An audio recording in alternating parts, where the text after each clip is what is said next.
Nobody has time for the child except open online sources delivered by people who don't care a damn about you. Some of the things they do may shock you. Every 40 minutes, one child below 18 years of age commits suicide. In 30-40 years, how many lives will be lost? This has to change. Technology is here to serve human well-being, not the other way around. On Netflix, there is a show that has recently come up called Adolescence, where it portrays how a 13-year-old boy stabs a girl to death. Why is it that violence and so much hatred, why is this come into our life so early, at an early stage of 13 and 14 years? Because everything has come in early. Those who are your friends today can become your enemies tomorrow. Those who are lovers today can become haters tomorrow. Why? Because in the transaction, what you expected, you could not get. Hello? You're in a transaction, an intimate transaction, where you have an expectation. And if it's not fulfilled, lovers will become full of hate, friends will become enemies. Every day it's happening all over. Nobody is free from it. And that will magnify manifold when children below 15 years of age are involved in adult-like activity. Well, their bodies might have been reasonably matured, but you cannot say the same about their mind, the stability of their mind, the stability of their emotions, the maturity of how they should treat another person. These things don't happen overnight. This is something that you mature into. Hello? So, when you're encouraging in the name of freedom, this is becoming a norm everywhere. In the West it already is, becoming so even in the Indian urban societies, that by the time 12, 13, you must have a boyfriend or a girlfriend. How far you go? Maybe different for different people, but such emotions, which are body-based, well, a child of that age may not process that emotion in a mature manner, cannot. It's not even fair to expect him to do that. Now he thinks, see, for a 13-year-old boy, when a girl comes close to him and bodies react, for him, she is his. This is how it is spoken. Even in the stories and movies, everywhere it's spoken like that, she's mine. So if for some reason, if it is snatched from him, he will go ballistic in his own way. You're fortunate, much more is not happening for whatever reasons, there must be some wisdom in them. Otherwise, these emotions can drive people to such actions very easily. It's not something that people do not know. Everybody knows, every one of you at some point when you're disappointed in situations like that, want to destroy them kind of emotion might have come up in your minds. You didn't have the courage to do it. That boy doesn't have the control to stop it. So, we are encouraging things like this and also various other aspects. Above all, children are growing up without necessary parental attention. When I say 90% of what a human being is learned behavior, it's very important. There is some source from which they learn maximum. That usually is a parent or a guru or someone like that. If you go to school, the teacher is with you for 45 minutes and the next teacher comes and the next teacher comes.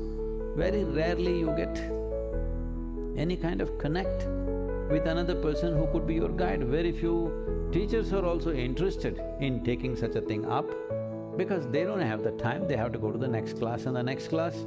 The parents have no time because daytime they have to work, evening they have to party. Nobody has time for the child except open online sources. And what is there? Well, anything could be there. There could be something very educational, there could be something very, very damaging, all kinds of things. But the important thing is delivered by people who don't care a damn about you. You are not in touch with people in some way who hold you in some kind of love.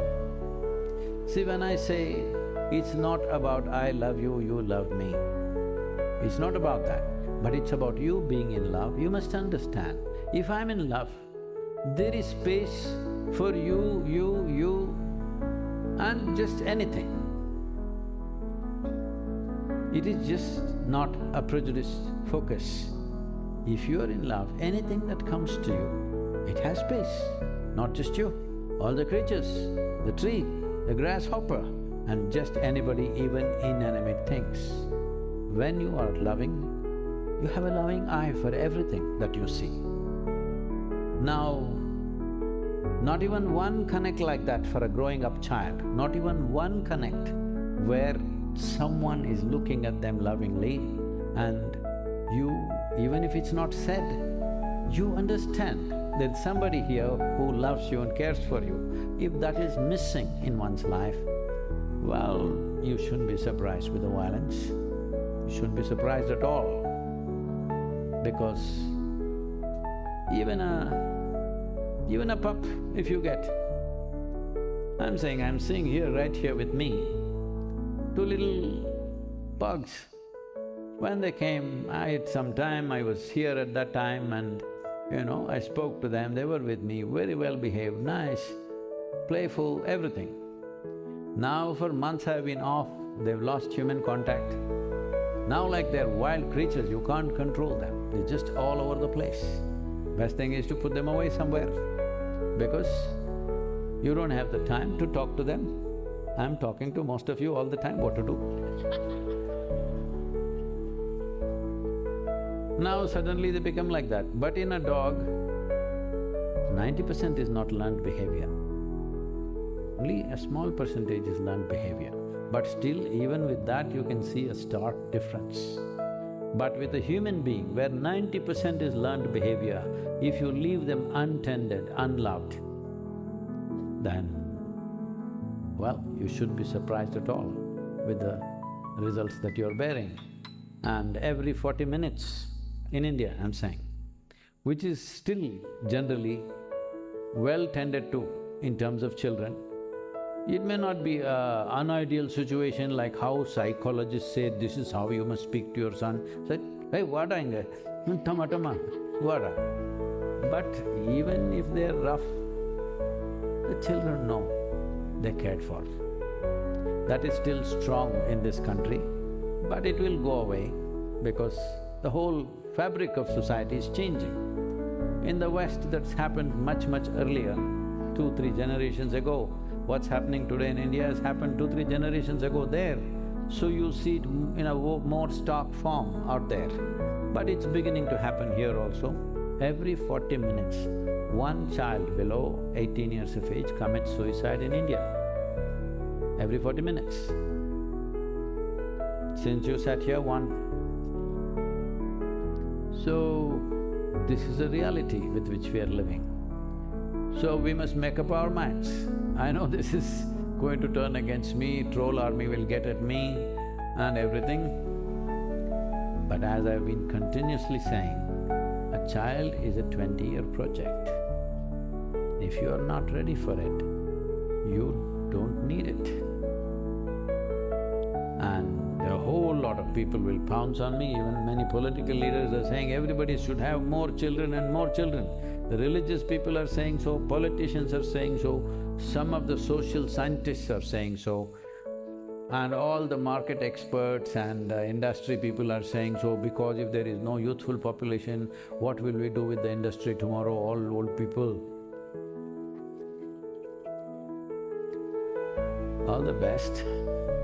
All I'm saying is, if you were a tigress, I would say, please reproduce as many times as you can, because it's an endangered species. Human beings, are they endangered? Hello? We are nice, but we're just a bit too many. So, in 20th century, in the beginning of 20th century, we were 1.6 billion people. Today we are nearly 8.5 billion people. And still somebody feels you need more children to run the industry. Why do you need the industry if there are not enough people? Hello? If you reduce the population, you can reduce the industry also, isn't it? No, somebody's madness is there. Right now my company is worth $500 billion. If the population drops, it'll become $200 billion. This is madness to the core. Thinking of structuring human life based on economics is madness to the core. We run economics so that human beings can live comfortably. We don't run human beings to run the economics comfortable. Hello?